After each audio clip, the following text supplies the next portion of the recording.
What's up, War Room? Welcome back. Merry Christmas. Happy Hanukkah. This is running Christmas morning. We're recording it right after we recorded post-game therapy.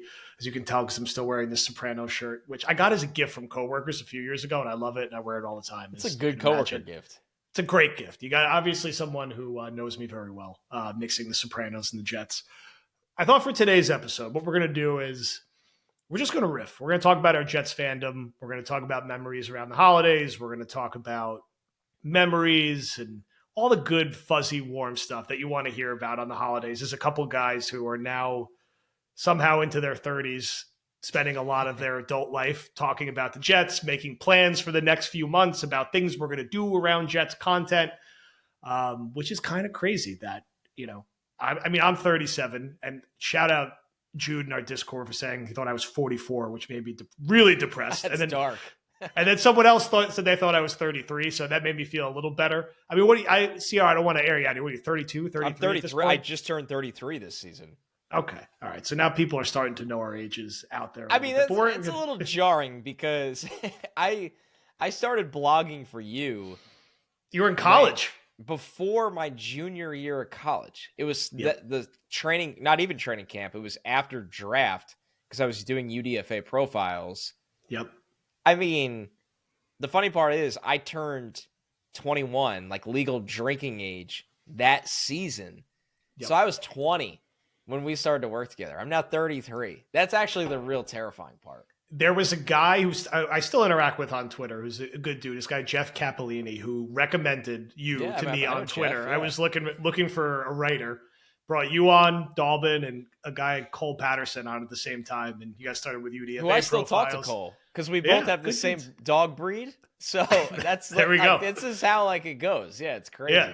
Played in the famous Santonio Holmes flag football tournament with all of us, where I think we got knocked out very early, but fun. I think it was out of Roosevelt Island or something. We were okay, but somebody broke their leg on another team, so they had to end the tournament. Terrific Jets fashion, and I think shout out to Holmes. He paid for the surgery or something because it was a charity flag football tournament. Yeah. Santonio was really awesome at that tournament. Playing catch with him and just bullshitting. Yeah, he was very nice. It's fun days back in the TOJ lore. And here we are now. I spent today, my 6-year-old was wearing his outdated Gotham green Aaron Rodgers jersey. Now, he's not wired like I am, which I think is a good thing. When I was a 6-year-old, I was already a true sicko Jets fan, reading the newspaper every day, looking at standings. And I also played football starting when I was 5 or 6. I played all the way up to the time I was closed my illustrious D3 career at Muhlenberg as a 22-year-old. I feel like it's different now, right? Yeah, it's different now. Flag is going longer than when we were kids. It's just very different. It is, yeah. I don't think there's no tackle football option in our town. I think he'll start flag football next year. Right now he does soccer and basketball and jiu-jitsu and other stuff, but he is starting to yeah, it's different. It's different times now. We used to literally do circle drills when I was a 6-year-old in full equipment, and you would just run in a circle with the football, and someone would just hit you as hard as they could. Oh yeah, it was times have changed. It's very, very different. Yeah. Yes. But yeah, we watched all the games today. It's always funny. He's like, are you rooting for the Jets to win or lose today? Because he's picked up on my apathy or not being as upset when they lose. Because early in the year, as you could imagine, both as a fan and as someone who owns a business built around the Jets, I was very loudly cheering or cursing or yelling early this season when they lost to the Niners, when they lost to the Steelers. I woke up the entire house after Garrett Wilson's interception. Oh. So these last couple of games, I've kind of been it's all right, buddy. If they lose, it's fine. And he also is just interested in keeping track of all the other scores. So he's getting to get the stats part of it. But it is weird. I was thinking how am I explaining to my son that it's okay that they lose this game because the season's lost already. Yeah. And it's just, I don't know. It's been that kind of odd year. And then we're going into the holidays. We're going into Christmas where I'll be surrounded by Patriots fans. We'll have to take all the ribbing and everything goes. What's the family dynamics for you when it comes to Jets fandom? I know your dad's a huge Jets fan, but what's sort of the broader ecosystem now that you're a married man? It's kind of simple because I'm kind of thankful it's this way. So my dad is obviously a huge Jets fan, but my dad is so funny. He's the king now when he calls me. we go down like the checklist of things he wants to talk about. And like now that I have a house, so it'll be something about the house. And then the second thing will be, something maybe about the Mets or music related, or I don't know. And then it'll be like, oh, just one thing. And then it'll be Jets related because he's hesitant to beat me over the head with Jets talk because he knows all I do for a living is talk about the Jets. But I'm not like that. I'll talk about the Jets with anybody. I'm not like the music artist that won't play the song that got them where they want to go. Like I talk about the Jets with anybody. So then we talk about the Jets for 30 minutes after that. And my uncle, which is my mom's sister's husband, he's the one that they had season tickets with split like forever. So he's a big Jets fan. And he also plays fantasy football. So he's really into it. But then that's, oddly enough, that's where it all ends for me. It's a very short fuse with direct family because my wife, her dad is a massive, massive hockey and Mets fan. So it's Islanders, Mets, and like he watches like every Islanders, every Mets fan, but he's a total neutral football fan. So he watches the Jets because he knows his son-in-law does pre and post game, and which is kind of nice to have a neutral opinion. Like he gets it. Then my one brother-in-law is just all Islanders, all hockey, really no other sport. And then my other brother-in-law is a huge Giants fan and Islanders and Mets.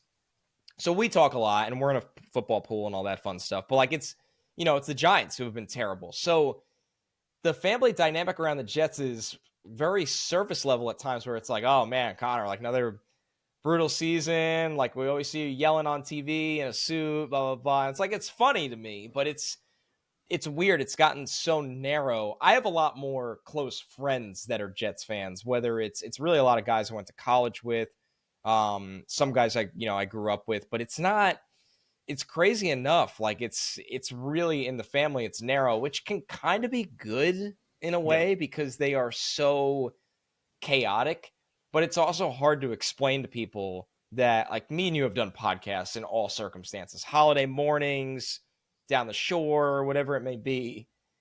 You need that understanding to people that it's like, hey, any moment could happen that I got to go talk about the Jets. That's the side that I think everybody gets now, but it took a little while to kind of get there where it's like, hey, he's got to go do this, or he can't come to that kid's birthday party on a Saturday out on Long Island because it's something with football. So like that's the side that's more interesting, and everybody's super cordial about it. But if you don't have a family member that works in football or works in sports, it feels a little unnatural, I would say.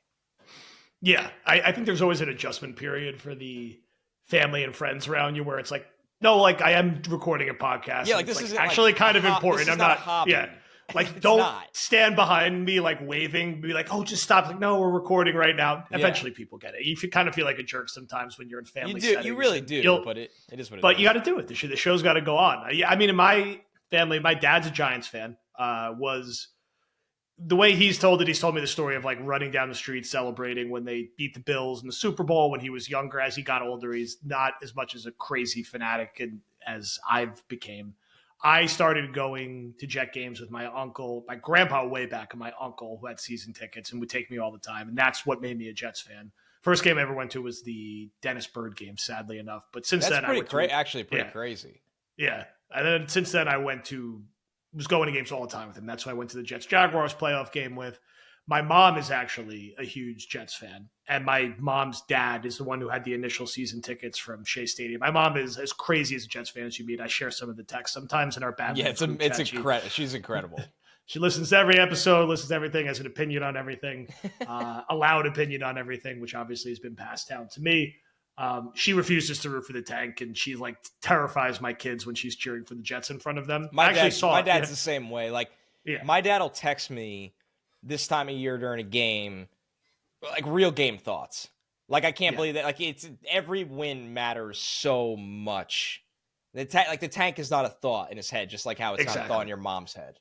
Yeah, she was texting me at halftime. She's like, "What do you think? Think they're going to win?" I'm like, "It doesn't." Yeah, I'm like, maybe, but like, it's all right either way. Like, you become a little apathetic. Yeah, yeah, and my grandpa's brother, his kids are my first cousins. They are huge Jet fans too, and I would say they're the closest people in my life who are like Jets fans. My friends are all Giants fans or Patriots fans, which is depressing. Like, I don't have like all my college buddies are effectively Giants fans or Eagles fans. I went to school Yeah. in Pennsylvania. Most of my home friends are Giants fans. There's no like buddy I have who was like a crazy Jets fan. Like if the Jets go to the Super Bowl, I would go with like my cousins and uncles and mom, and I'd bring my Right. dad along because he just to appreciate the game. But that's like we were planning to go. I watched the Colts AFC Championship game down at their house, and then for the Jets Steelers one, I actually watched it. And this is how I knew I was going to marry my wife. I watched it with my wife and her family in the first half. I had to watch the second half alone. I just locked myself in a room after because I was as catatonic as you can be as a reaction to a game. And actually, at the time, this is the only time I've ever done this in my entire like fan media life.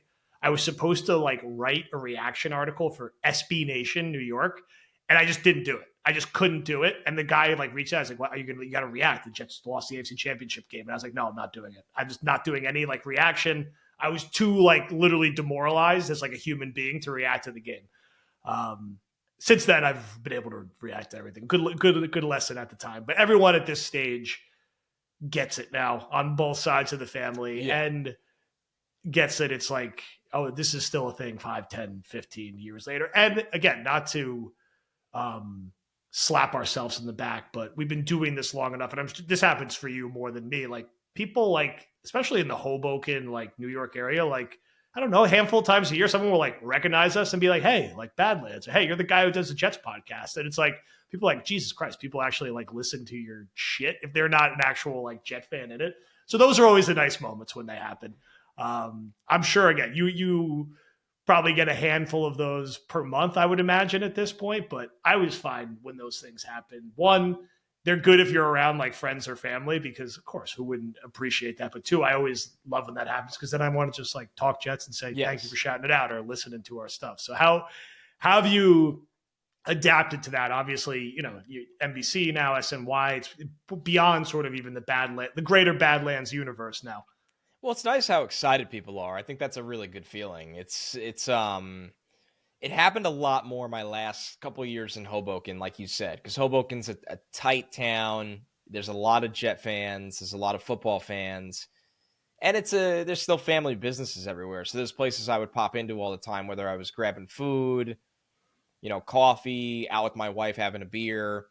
The funnier thing is when you hear somebody say it to somebody next to them, and like usually my wife would hear it, and she'd be like, that person was just asking their friend if that's you. Like that. And like, it's like, I always encourage people, like, come say hi. Look, that's bullshit.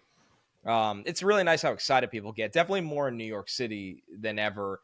And, you know, it crushes me that I think this year I was out in the city out to lunch with my agent actually over summer at some point. And the big group of guys were leaving the restaurant and they stopped at the table and they're like, they were so excited for the season. You know, they were I think they were Badlands listeners and pre and post game watchers. And they were just so excited for the season. And that's what I see the most of. And that's part of the reason I get so passionate when things go down the tank, because you think of all the people you ran into on the lead up of the season, or all the people that comment under our podcast, or, you know, the Discord, which is always going, the people that tweet at you, just how excited they are and what they deserve. And I think of all the people that are freezing their ass off at the Rams game, right? Like that. Yeah. People care. So you're right. There's something different with being a Jets fan. I don't know how to explain it because I'm a big Mets fan and I don't feel it's the same way. It's special, really special being a Mets fan, but it's not the same. It's just different. And I'm a big Rangers fan. I'm a big Knicks fan. But the Jets is, and I want to know if you agree with me on this, out just in a totally weird universe. It's almost like when you find a Jets fan, there's a comfort zone. I think it's almost a comfort zone of pain at this point. But I'm old enough now to remember when it was really exciting. I mean, I was a freshman in college the last time they were in the playoffs. And when they were winning that year, I mean, me and my one buddy, who was my former roommate, who's a huge Jets fan, like that was the time of our lives as Jet fans and around campus and the people that were Jet fans. And I think that now it's almost become it's a deeper convo. Like, you're not just a Jets fan, I think is why I feel this way. You don't go like, you never run into a Jets fan and they're like, you know, do you think it's all going to work out with that quarterback? Like real casual conversation. You just don't. every conversation you have with a Jets fan is like, well, is this going to go wrong? And, did that draft pick in the third round make sense? Like, if you're a Jets fan, you are just in it. You have to be, because how have you survived all of this at this point? So I think it is, in a very sick and twisted way, and I know I'm biased because I'm in it and I now work in it, and me and you run a company that's involved covering it. I think it's, though, one of the most unique fandoms in all of sports. I agree. It definitely is. It's hard to describe unless you're in it. It's hard to describe unless you've had that many conversations with Jet fans you meet on the street, Jet fans you meet at games, Jet fans, my buddy's a huge Jets fan. You got to talk to him. You get a lot of that. And yeah. Oh, yeah. It's been a different level of commiseration and pain, and like, is it going to work out over these past few years? And when they were good, yes, it was so fun. And I think due to our age, when I was growing up, the Jets were good. They were good every year. Yeah. They were in the playoffs all the time, and I didn't get the same old Jets. That used to be the whole basis of how I was like running Turn on the Jets when I first launched it, which was around like 2008. I was like, I don't get this like morose. They've been good since I've been following them. They're 9-7. They're 12-4. They're in the AFC Championship game. Even the bad years, they're 9-7 and missing the playoffs. They were always big and physical. Like, yes. Like, they were always a tough, blue-collar-ish kind of team when we were kids. Yeah, they like Victor Green and Brian Cox and Mo Lewis and like Marcus Coleman, and I'm saying only defensive guys, but there was like a certain like style of player they had. Yeah. With like the old jerseys, and like they were good and they were tough and they were competitive and they would like win big games late and like come up with clutch plays. And effectively that all stopped when they lost the Victor Cruz game. And since then it's been a hellscape outside of a few moments here or there from a on-field perspective. And yeah, when they beat the Pats in 2010, that's the closest feeling we've all had to the Jets winning Super Bowl. I was running up and down Washington Street in Hoboken like an absolute moron, but it was as happy as I've been watching a Jets game. It was incredible. Yeah.